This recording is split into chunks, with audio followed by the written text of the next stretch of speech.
Interrogée sur France Inter par Patrick Cohen, la ministre du Travail Myriam El Khomri, en coupant net son interlocuteur, a affirmé qu'il existait une étude ayant mesuré l'impact de sa loi travail. Puisque vous ne savez pas réellement quel sera l'effet de votre loi sur les accords d'entreprise que vous voulez favoriser, puisqu'il n'y a pas eu réellement d'étude d'impact, pourquoi ne pas avoir tenté... Il y a 400 pages d'étude d'impact. Il y a une étude d'impact? Oui, c'est 400 pages. Vous savez combien d'accords d'entreprise vous pouvez atteindre? Non, on ne peut pas prévoir combien d'accords d'entreprise. Et quel effet sur l'emploi, sur la fluidité du marché du travail? L'objectif de ce projet de loi est justement à la fois de donner plus de clarté et de visibilité aux entreprises, notamment aux plus petites entreprises, de créer des droits nouveaux, et je le disais à l'instant, qui sont essentiels, et puis de développer la négociation collective. Alors, une étude a-t-elle effectivement été menée pour connaître l'impact de la loi travail? Eh bien, ce qu'on peut dire, c'est qu'une étude a bien été rédigée, oui, la loi en fait d'ailleurs obligation, mais dire que cette étude a été menée pour connaître l'impact que cette loi aura notamment sur l'emploi, eh bien, on ne peut que répondre non. Pourquoi? Parce que lorsqu'on regarde les 394 pages du document en question, et que l'on fait abstraction des états des lieux, de l'état du droit, des objectifs poursuivis, on reste bien pantois à lire le contenu de la petite vingtaine de pages qui reste pour énoncer ce que pourraient être les impacts de la loi. Pour qu'on comprenne, il faut savoir que les règles constitutionnelles exigent des études d'impact, qu'elles exposent avec précision l'évaluation des conséquences économiques, financières, sociales et environnementales des projets de loi.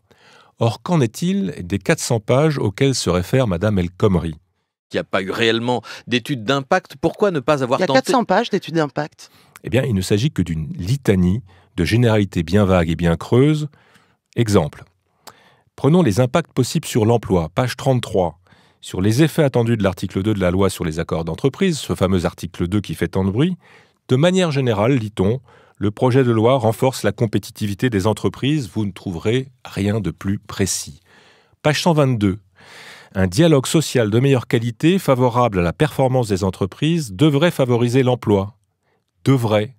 Le rédacteur n'en est même pas trop sûr. Et cela continue dans les généralités, page 126, page 135, 139, etc. Page 158.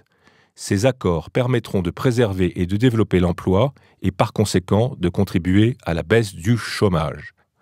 En fait, si vous lisez attentivement les soi-disant impacts consignés dans l'étude du gouvernement, vous vous rendrez compte que ceux-ci ne sont pas les impacts, mais les objectifs que le gouvernement affiche et poursuit.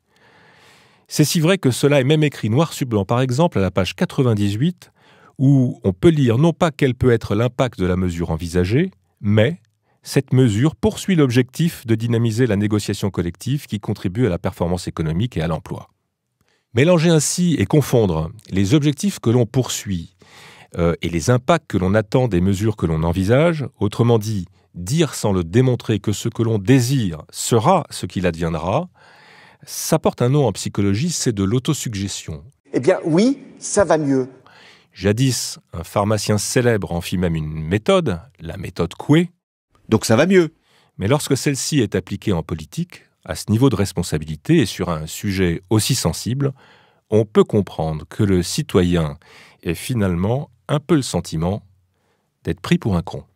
Eh bien oui, ça va mieux. Il n'y a pas eu réellement d'étude d'impact. Pourquoi ne pas avoir tenté... Il y a 400 pages d'études d'impact. Ça va mieux, donc ça va mieux. Eh bien oui, ça va mieux.